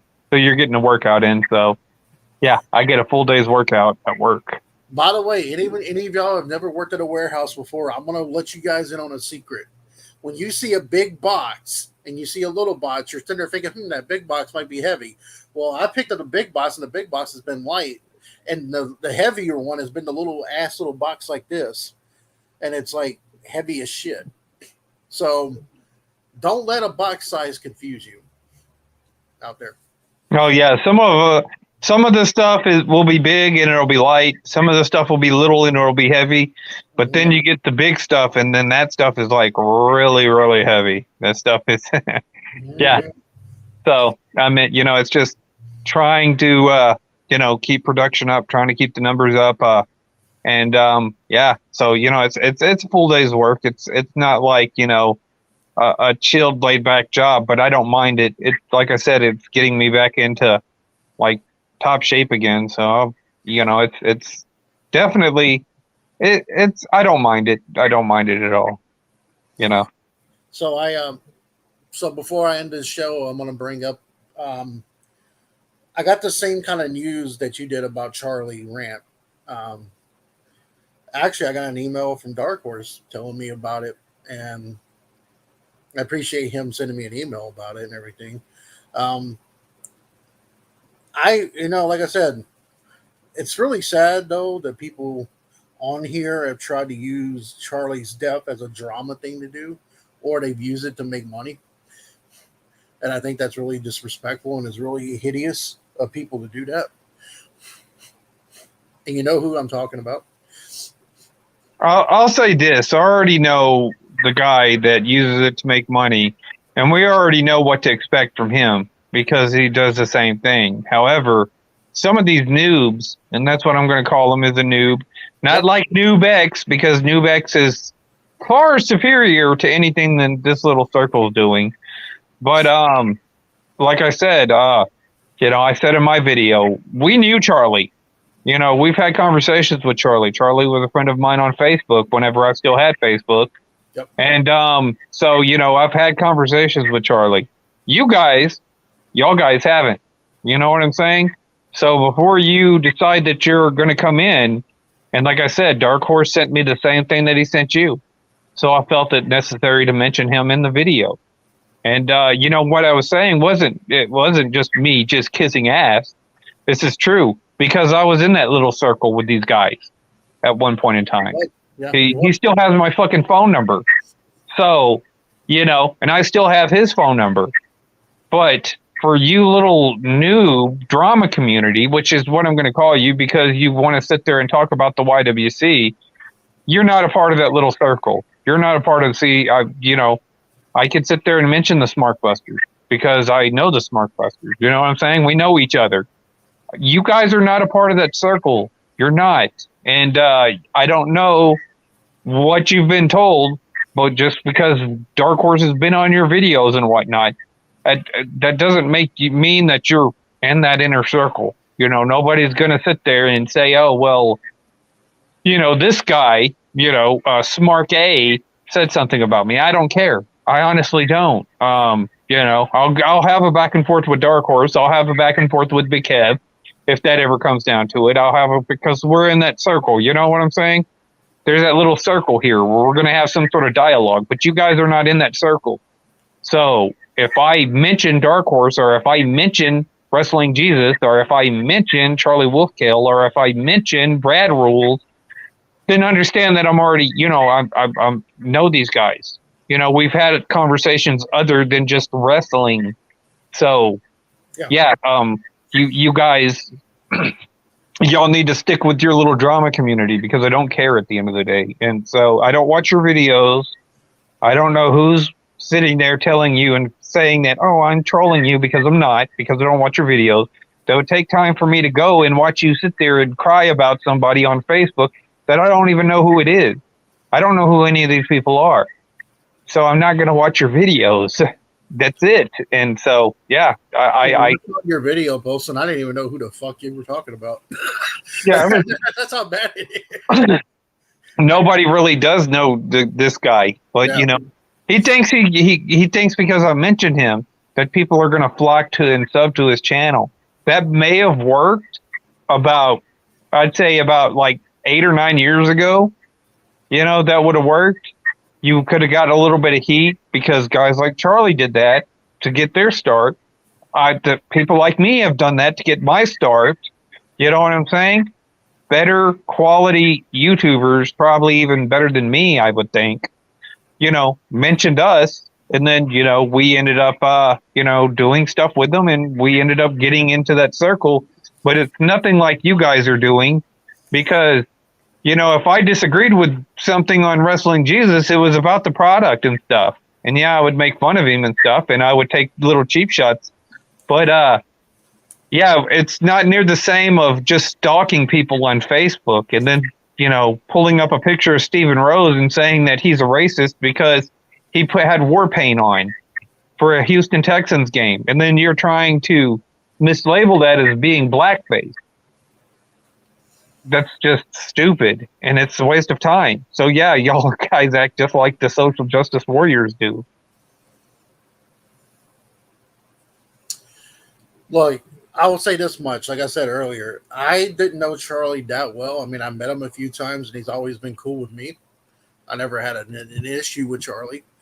Some of y'all might think of me like, oh, but what does Kev know? He's only got 57 subs. He's a newbie. I'm not a newbie. I've been in this game for a while. I've just been out of the game for a while. So, but what Poston's talking about is there's a certain elite class of guys on here that you can have a back and forth with, and we didn't have to go to the extreme that some of you guys go to get our points across or to do stuff. I mean, you heard it here from Poston. He still got Dark Horse's number. Dark Horse still got his number.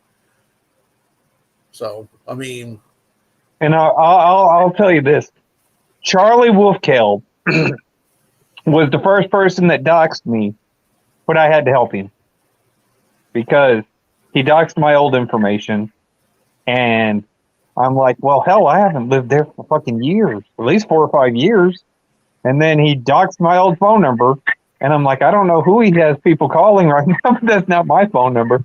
So I'm like, hey, Charlie, if you're going to dox me, here's my info. Oh, okay, thank you. And then he still doxed me, but that's okay. I already knew it. I mean, but yeah, he was the first person to ever dox me. So before anybody's like, oh, I doxed Poston, which you know who I'm talking to. No, I've already been doxed.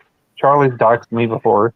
So, yeah, I mean, it's not a biggie to me, and I guarantee you that Charlie did it on a random channel. So I knew nobody was going to see it. And I know nobody's going to see this guy's videos. So that's why I'm not worried about it. So, I mean, it's not like it's going to get out there and people are going to do it. That's why I was telling Steven whenever they were threatening him with the same thing.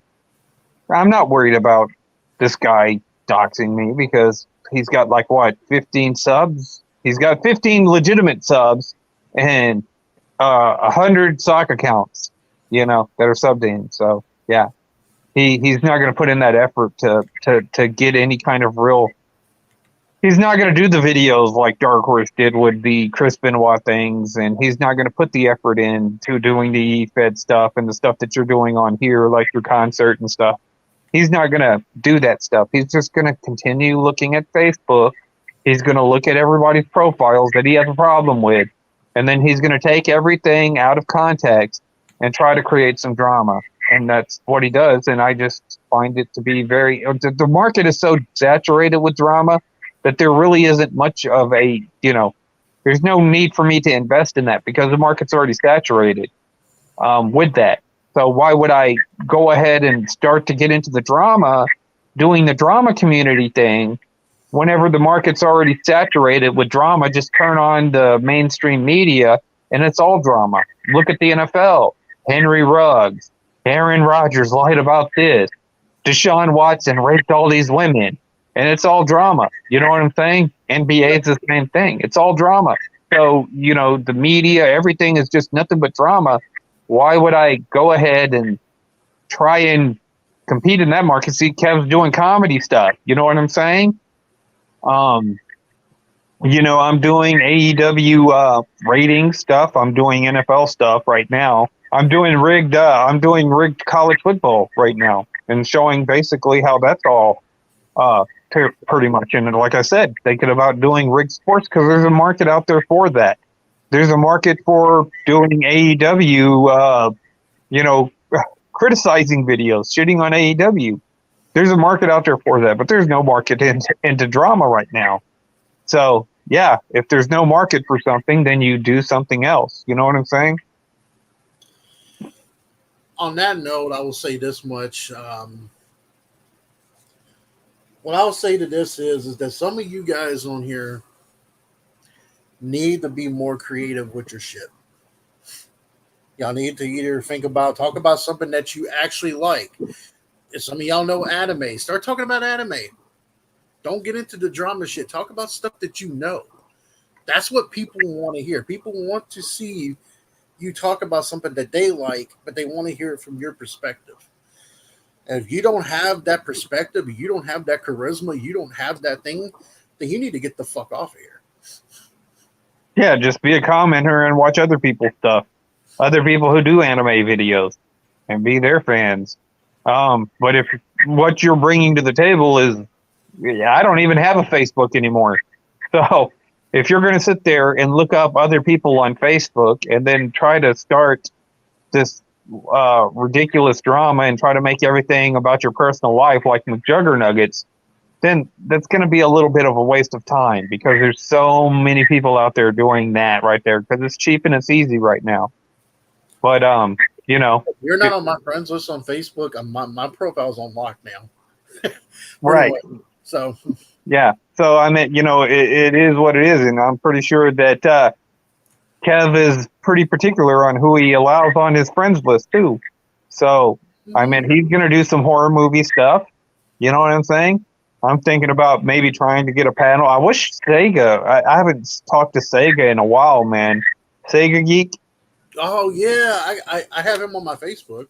You need to tell him to try and get a hold of me. Comment on one of my videos or something.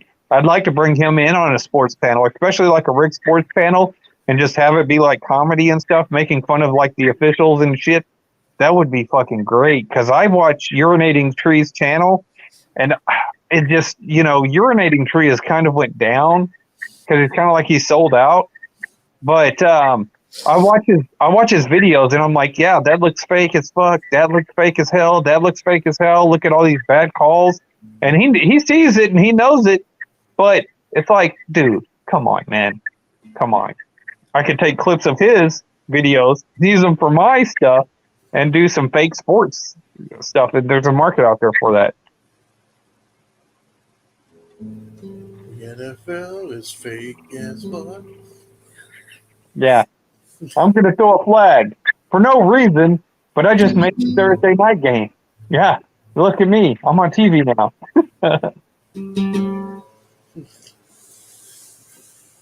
Yeah, I figured that I was watching an old thing with The Rock, and I was sitting there thinking, well, I finally got a guitar after like 15 years of not playing it.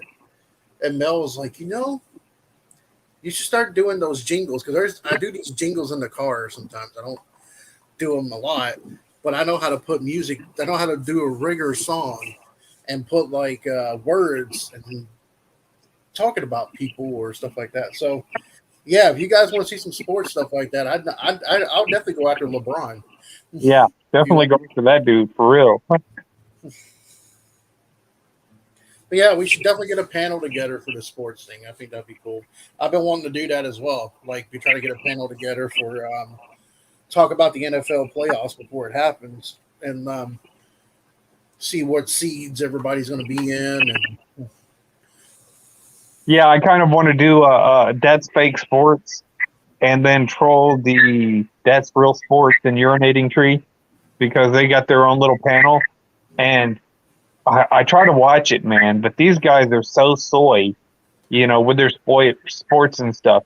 They'll sit there and spend like 5 or 10 minutes just crying about Antonio Brown. And I get it. You know what I'm saying? But whenever you do it repeatedly, oh, I can't believe he lied. He's my locale because he didn't get VAXX. Well, nobody really wants to hear about that. Not a sports fan. You know what I'm saying?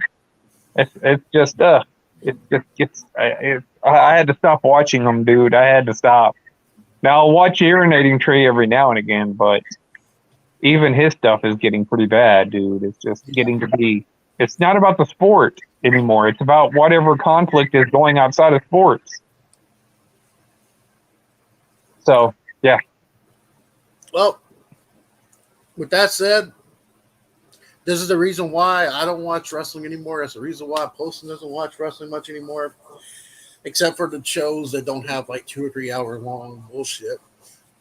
So, post your comments down below. Let us know what you like, what you think. What do you think wrestling is going to be like in the next 5, 10, 15 years? And with that, we got my little concerts coming up. If you like the Rock's concerts back then, I got something in store for some people. And yeah, some of y'all may not be happy with it, but it's all in good fun. So we got that going on. We're going to do some football stuff. Poston, go to his channel. He's doing a lot of that college football stuff on there. And we're also I got another big interview with one of the wrestling show's members. Now, this guy actually was an indie wrestler, and he was trained by the Gagnes from that ran AEW, that ran the AWA. So Vern Gagne, the guy that brought you Hulk Hogan, just to let everybody know. Yeah. So this guy Xavier Michaels was actually trained by the Gagne. So we get to hear his story next week. He's part of the wrestling show as well, but he also does a lot of indie stuff. So we get a chance to see what he does. And by the way, I like to thank 734 people who viewed that Eddie Murphy skit that I did about an AEW neighbor across the street. I appreciate that. See, comedy pays off. Yeah, I saw that one. That was pretty good. Yeah, fuck you. Hey, fuck you. No. Yes. Fuck you too. That was great. But I also know that the other AEW video that I posted where the guy said that Goldberg does something, a 54-year-old man can go off the top of a 20-foot, 30-foot thing, spear Bobby Lashley through a table. But Cody Rhodes at 36 years old can't do a suplex off the top rope into a burning table. But I know that pissed some AEW fan off because he kept saying, he's like, well, Goldberg can't do this. Goldberg can't lift that. Goldberg can't do this. Goldberg can't lift that. You pretty much made my point there, dude. So they just can't take the truth. Yeah, he pretty much admitted it. But anyways, though, guys, I'm gonna go. I probably am gonna watch Spider-Man No Way Home. I'm gonna try to fit it in sometime this week. If I do, I'll probably do a review on that, and so that way I can give my critique on it. Everybody's around there saying it's the best Marvel movie ever. I seriously doubt it's the best Marvel movie ever. I still think Iron Man is the best Marvel movie ever. Yeah, the original, the first one, yeah. Mm-hmm. So until I see what everybody's talking about, I know it's supposed to tie in to the multiverse of madness that Doctor Strange is doing next year. But it'd be cool to see to see the Spider-Mans and all that. So it'd be kind of fun to see that. Yeah, I think that Andrew Garfield was actually my favorite Spider-Man. So he didn't get a chance that much. He should have gotten more of a chance than he did. Yeah, it's going to be interesting to see Jamie Foxx come back and Andrew Garfield and then Tobey Maguire. So you're going to have all the guys in there. So it's going to be it's going to be pretty interesting. I suspect. I don't know how great it'll be, but yeah, I mean they're really hyping it up mainly because Disney has been taking L after L after L with the Marvel Universe. So they needed a W. So could be part of the problem. I'm gonna be disappointed if we don't see the bully Maguire. If I don't see that Tobey Maguire from Spider-Man 3 with the little black suit on, if I don't see that, I'm gonna be disappointed. Yeah. Bully McGuire, yeah. I remember watching that. And I was like, man, he looks like a gay bartender. I was like, I could see him over there. And what are you having, handsome? Yeah, okay. No. I want you to come over to my house and buy my AEW shirt. Yeah, it's autographed by Kenny Omega. I even have his Jerry curl juice on my pillowcase. Yeah, the jelly curl. Yeah, I'm gonna get good jelly curls going tonight. Yeah, I think I'll pass. All right, A&W fan. I guarantee you, Joe Biden's probably an AEW fan. He probably looks at Kenny Omega like, why don't you come over to my house so I can sniff that hair?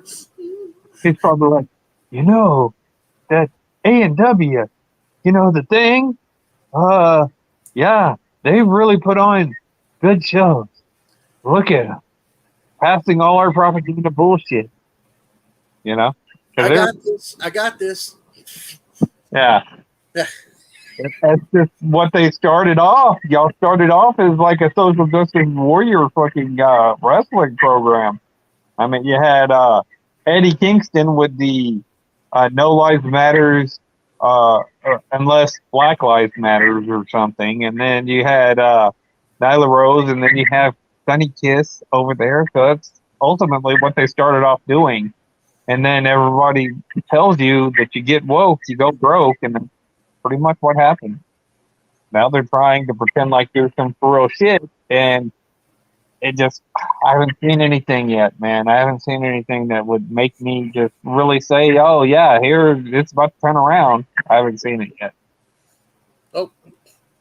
Anyways, everybody, have a good Merry Christmas this week if I don't come back on here sometime before that. I probably might. It all depends. Got a really busy schedule this week. The next 2 weeks, I really haven't had many time to breathe, actually. Paulson knows what I'm talking about. So, yeah. Post comments down below. Like, share, sub. Tell us if you were what you like in wrestling, what you think. And with that, as the video says, good morning, my neighbors. Fuck you.